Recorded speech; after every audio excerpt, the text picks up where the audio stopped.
Emily Elizabeth, and I'm the host of the What Fulfills You podcast, a show for and about individuals always seeking to be their best selves. On this show, we talk all about building the mindset, finding the right careers, creating meaningful relationships, and so much more. Welcome to the What Fulfills You podcast. Hello, everyone. Welcome back to another episode of What Fulfills You. My name is Emily Elizabeth. I'm your host. And for today's episode, I'm diving into a Q&A, and this was submitted from listeners. And I always love doing these because I feel like they touch on some topics that you are more interested in hearing. And sometimes it also gives me ideas of different topics for solo episodes I can do for you guys. So the first question, one that I find I receive a lot, is how to stay motivated. There is no secret sauce to motivation, and truthfully, there are just ups and downs for everyone. No matter who you're watching online and you find that they're so successful, they're so driven, they're so disciplined, whatever, there are highs and lows for each person, okay? But I will say where my consistency happens is, for me personally, the way I have designed my lifestyle. So it is really hard to not stay consistent when you, for example, let's start with working out and my physical fitness routine. I pre-scheduled the upcoming week.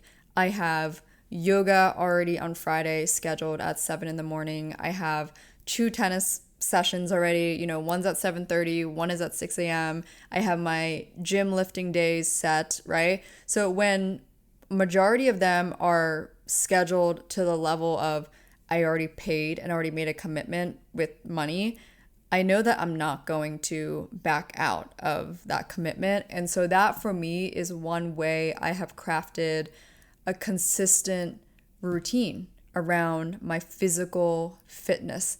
And I highly recommend it. I highly recommend to approach anything that you feel like you need more quote unquote motivation on. Approach it with some sort of strong commitment where if you back out, there are consequences. Seriously, I have done this for the past 5 years now on so many different things. I would force it on myself because I was that determined and that sick of not having the things or doing the things that I said that I wanted to do. One of them being, even when I left my corporate job, I talked about it with the podcast. I also shared it with my close friends who were all entrepreneurs, already working for themselves, making their own money. And I told them, and one of them was like, okay, you owe me $500 if you don't leave by this date. And that really helped me go fast and feel a sense of urgency. And I think sometimes that's also helpful for motivation, right? If I know that I have to be at tennis at 7:15 in the morning, I know that if I sleep in one more minute and it's like, 6:15 a.m. and I know if I'm going to keep sleeping in, I'm going to be late, I'm going to be cranky, I'm not going to be able to play tennis well. If I'm late or if I miss it, right, then I just lost, a certain amount of money that I paid for the court already. So all of that will push you to quote unquote stay motivated. That's at least with my fitness and active lifestyle, which I think is typically the hardest one for people to stay motivated around. I also love scheduling different things. Like my friend and I, we actually do a sunrise walk every week on the same day. At the same time, it's in both of our calendars.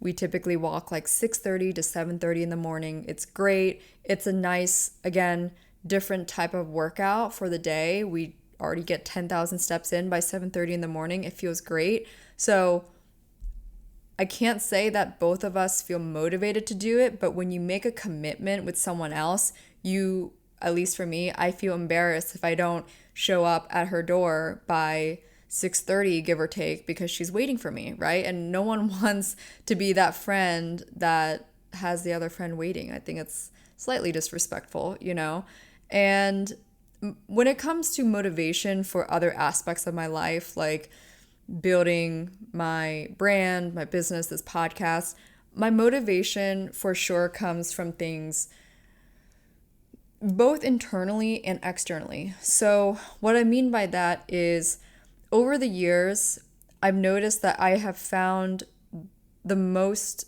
fulfillment in helping other people, specifically with women and girls who are going through things in life, whether that is dating and friendships and career navigation and moving to a new city, like all of these things that I have now already done. I really love helping women who are just navigating any and all of it. And one of the reasons why is because I struggled a lot when I was in my early 20s, and I feel like I faced this big life obstacle in my life at a very young age, to the point that I was literally listening to Tony Robbins and Ray Dalio when I was 20 because I had no friends and no one to turn to. And so I realized after that perhaps this breakup that occurred in college and navigating a really lonely time in my life was intended for me to tap into what I might want to do in the long run. Funny enough, I actually told my dad when I was 20 years old. He probably was, very sweet, just supportive. He's like, "Oh, this is awesome." But I told him, because he listened to Tony Robbins when he was younger as well, I told him that I'm going to create a podcast that is more or less a female version of Tony Robbins, and also much more with this female feminine element that I didn't fully get from Tony, obviously, but there were certain things that, yes, I felt really in charge of my life when I listened to him, but I knew that the thing that I was still lacking was kind of like that sisterhood, that girlhood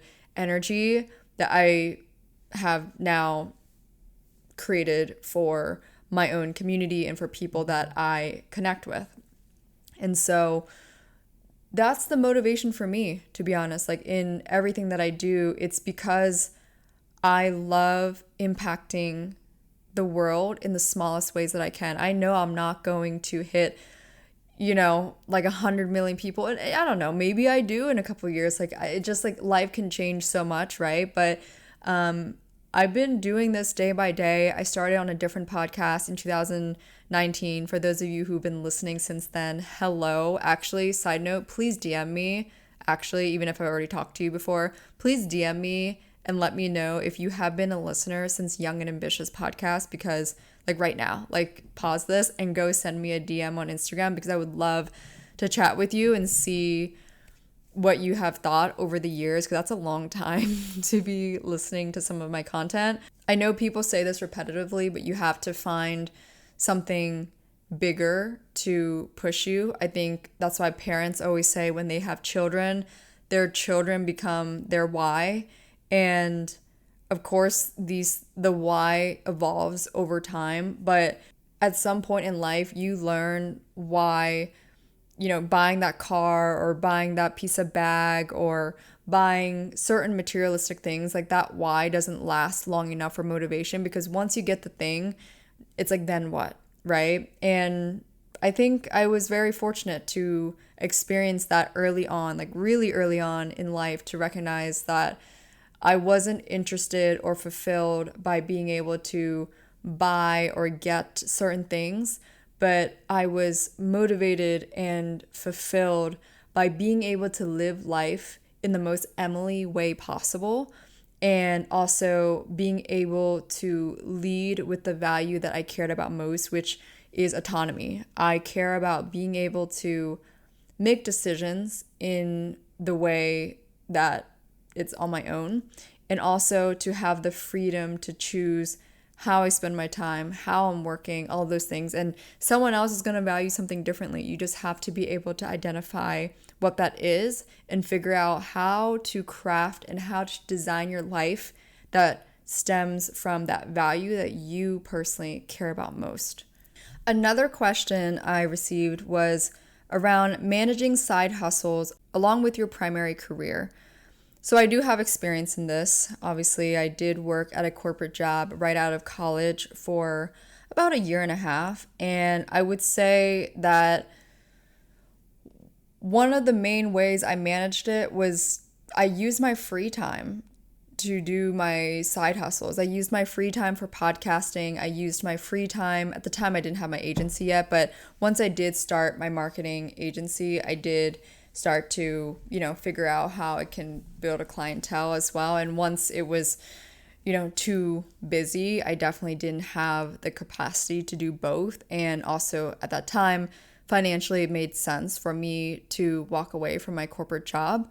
But when it comes to side hustles, you have to be willing to sacrifice some time that you would have done with friends, or you would have done, going to certain events, whatever that is. You have to figure out what's more important to you. For me, I always knew that my long-term goal was to be able to work for myself, but also to build a brand, build a company that fits my lifestyle, and also could help 1, 2, maybe 3 other women also live a lifestyle that they want. And I actually talked about this with a team member when we were in Paris, when I was talking to her about this is something that I kind of realized early on, like once I started building my marketing agency and just even this podcast and What Fulfills You brand, I realized that through conversations with other women, not everyone works in an environment that they really enjoy, and there are typically a lot of common problems that people are facing. And I think that, yes, it is hard to find a perfect job, right? One that pays you everything you want and gives you all the time off that you could want and all the flexibility and all of that. But at the end of the day, you have to figure out which one is most important to you and what makes you feel your best. And sometimes that's trial and error. So for me, I always knew that hopefully one day I could reach a point where I could have, 2 to 3 people on my team that I pay full time, that they also love working with me, and they also love the flexibility in what they get to do, and the different aspects that they would never be able to get in another job setting, no matter how big or small that other companies could be. And then the last question is how to be okay with being a cringe content creator initially. I think this is applicable for anything, just being a cringe or not so great first timer at anything. But let me start with the content creator aspect. How to be okay is a process. You learn to be okay in the process. You learn and accept you are not going to have 10 out of 10 content or the 10 out of 10 version of you off the bat. And you accept that through the process of making the content, posting it, and doing it again and doing it again, because video 5 is going to look better than video 1, and then video 10 is going to look significantly better than video 2, right? Assuming this is like video content. You have to just accept that you're not going to have it right the first, second, third, fifth time, and your 10th time will be a lot better. Your 20th time will be a lot better, but there will always be iterations. You are always going to get better with time, but you can't get better if you don't start. If you don't start with one piece, or if you don't start with your first try, or as artists, you're never going to be able to write or paint if you don't have the first one done. It's meant to be kind of shitty. And there's a beauty about looking back at your old content. I mean, I sometimes cringe. If I were to go back and listen to an episode from 2020, I might be like, oof, like, I don't love the way I was speaking then. But luckily, I think for the most part, there isn't too many differences in how I speak now versus then. I think maybe if anything, I have more maturity now and more better ability to share my thoughts in a different way. But besides that, I find a lot of parallels to how I used to be. But again, just always remember, in whatever it is that you want to do, if you constantly let the fear of not being perfect or not having it ready or right or correct the first time, or the lighting or the camera or everything, you're just never going to start. And for me, there's nothing that gets me going more than seeing other people already ahead of me and knowing that that could be me too. That could be me, but it is my fault for holding myself back. And so everything, as I talk about on this podcast, it always comes back to you. It always will come back to how you handle things internally and how you put yourself out there externally. Funny enough, something I have been thinking about is creating some sort of guide and perhaps courses even. This is just a dabbling thought. So this is for those of you who are content creators in some degree. In my opinion, I actually don't think a lot of you guys who listen are content creators, but that's where I could be wrong. So I'm actually putting this out there because for those of you who are, please DM me. Communicate with me on @whatfulfillsyou or @EmilyE.Duong on Instagram, and let me know if you would be interested if I were to share some sort of guide, in-depth things about influencer work. And by the way, this is going to come from two angles. It will be from an angle of me running an agency where I actually work and handle influencer partnerships, let's say at some hotels, for example. Myself and my team, like, we handle that. We oversee the strategy around that. That's one side. And so, for example, I can certainly assist with how to pitch if you want to do collaborations or brand collaborations or get gifting or whatever that is. That's one side. And another side could be just helping you as a content creator getting started, learning how to take baby steps towards it, because sometimes we're so focused on strategy and all of that. And when I first started, I just started posting about things that resonated with me.